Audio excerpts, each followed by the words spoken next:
by NoMa Vid. I'm Myra Mejia, and this is my co-host. Hi there, I'm Alexia Dukes. And we have Tret Bob with us.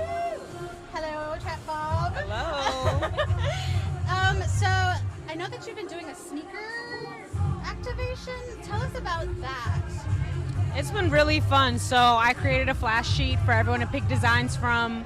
People were able to sign up ahead of time for their time slot and kind of give like inspiration to what they wanted.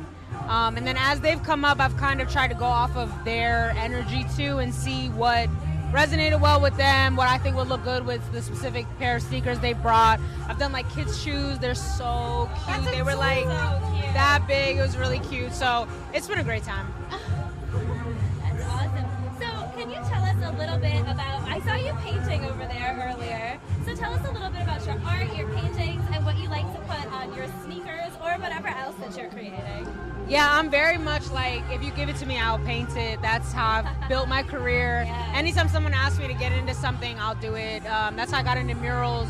During COVID, clients just started asking me to do murals. I got into sneaker painting the same way. Earlier this summer, I did a live sneaker painting similar to this for the Mystics. And it's been great. It helps me to evolve my practice. And I didn't have like a traditional upbringing in art. I studied business in college.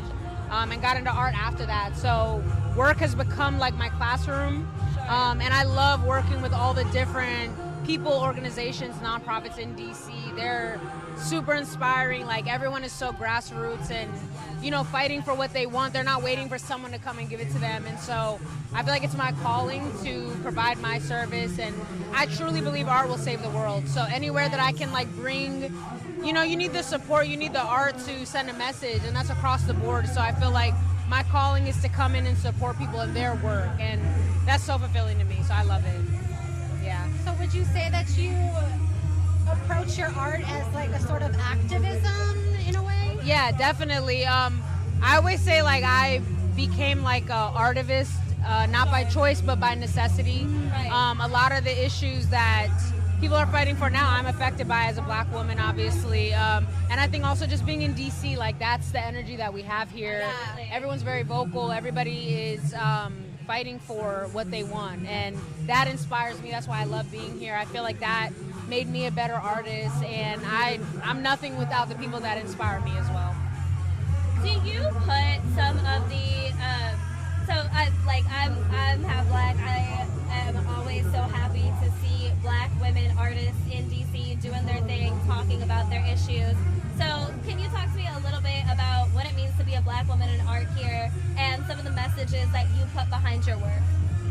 Yeah, you know, being a black woman artist, I get torn sometimes because I don't want that to define me. Sure. But it shows up naturally, you know, and I Yeah. think that's a beautiful thing. Like if you see my work, that might not be the only thing you focus on. I try to make my work bring people together instead of making people feel alienated. Yeah. And it's beautiful that I can do that through the perspective of a black woman.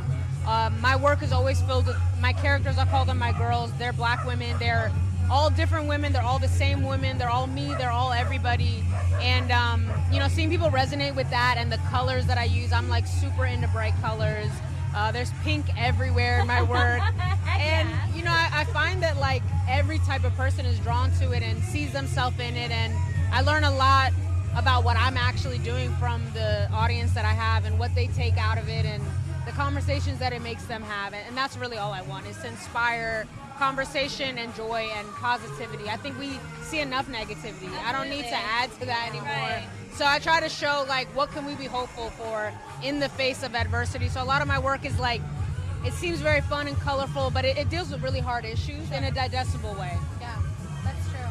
Yeah, when I think of your work, I always think bold, colorful, and just like empowering, really. Honestly. I love to hear that. Yes, that's what I'm going for. Yeah, 100%. perfect. Yes. Yeah.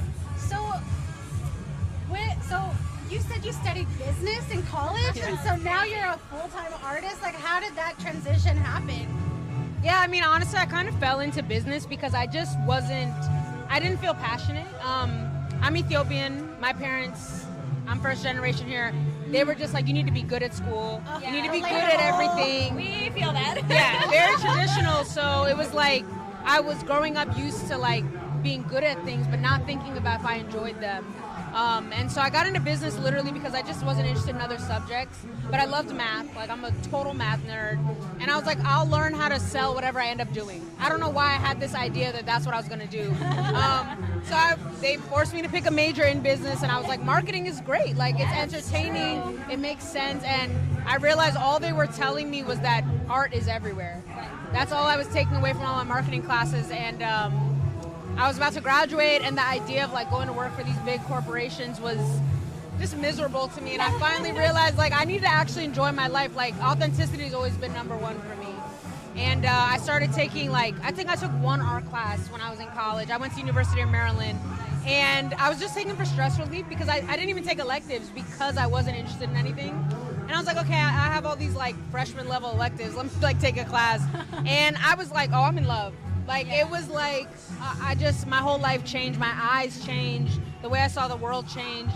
And it was almost like everything made sense for where I was going. And I feel like I blacked out. I don't even know how I got here, but I was so willing to give up everything to be an artist. And I just went full on.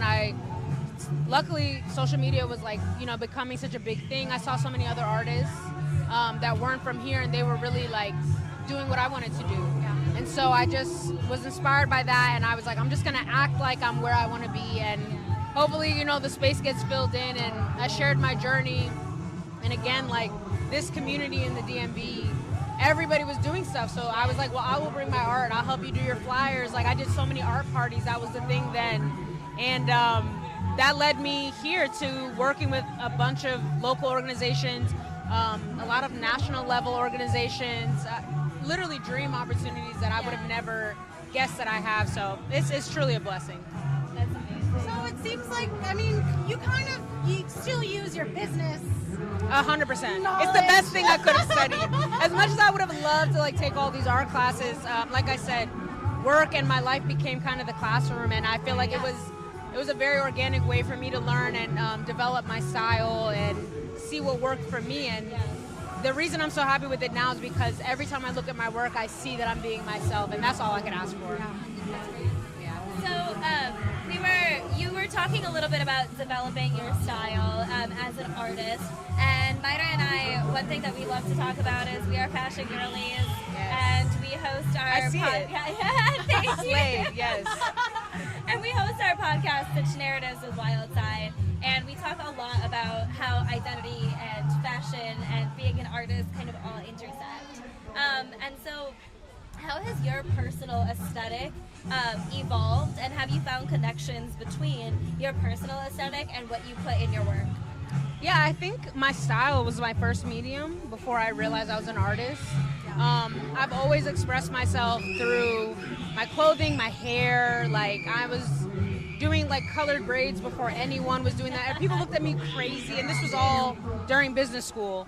My teachers were looking at me crazy, and I started to kind of like the crazy looks, I was like, I kind of like getting a reaction. Sure. And it was like, again, like my first medium was my first form of expression, down to my phone case. Like, I took that so seriously. My nails, like, all of these things were so important to me. And then finding art, it kind of all made sense. And I feel like it also helped me not be limited to a medium. I don't feel like I can only express myself through painting. I know how to express myself in a business sense. I know how to express myself in how I look, how I communicate, how I share things, how I support others.